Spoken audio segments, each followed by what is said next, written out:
Result 573 mark बाहरी 95% रही जेहेतु मु वर्षक धरी दिन राति परिश्रम बहुत करी तो से मत बहुत खुशी लगुच। मो बापा जड़े ग्यारेज मेकानिक से दिन को प्राय 12 घंटा परिश्रम कर निजर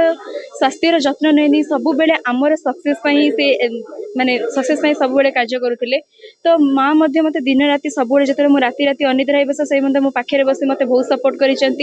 भाई मत जो किसी डाउट हुए से सी मत हेल्प कर तो जेहेतु से प्रेरणा मुझे सक्सेस पाई तो से मत बहुत खुशी लगुच। आग को मोर पिला दिन टू आशा था बहुत सेवा करने लोक मानकर तो से मुझे जड़े डॉक्टर होगा चाहिए एवं जो मैंने गरीब रहिले जो मानक भल चिकित्सा मिल पारुनी से फ्री कैंप करने चाहिए। मु तो सर्वप्रथम श्रेय मु ईश्वर को दबाक चाहिए कारण तांकरी दया और कृपार ही ये सब संभव होती। द्वितीय श्रेय मु मोर पितामाता को दबाक चाहिए जी कि सब मत सपोर्ट कर मोर शिक्षक शिक्षयित्री ट्यूशन टीचर जो मैंने सब डाउट क्लीयर कर सब बेस को क्लीयर कर तो से लास्टली मु मो हार्डवर्क को ही दबाक चाहिए जेहेतु मुझे बहुत परिश्रम करी पाठ पढ़ा से बहुत परिश्रम करे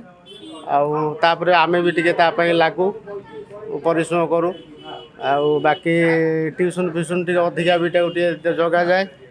आ पढ़ा भी टे जगा जाए प्राय कौटी छड़ा जाए ना पाठ पर बेसी ध्यान ताकू दि जाए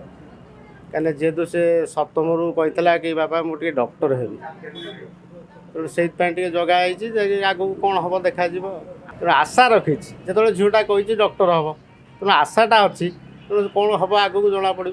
बहुत कष्ट जोटा कि सका 9 रू राति 9-10 जाके ड्यूटी करा पड़े पिलांई दीटा पिला पढ़ती ना पाठ व्यतीत से अन्य जगह किसी तार बंधुबांधव घर को जीवन से कह मुझे 10वीं परीक्षाटा पर जुआड़े जी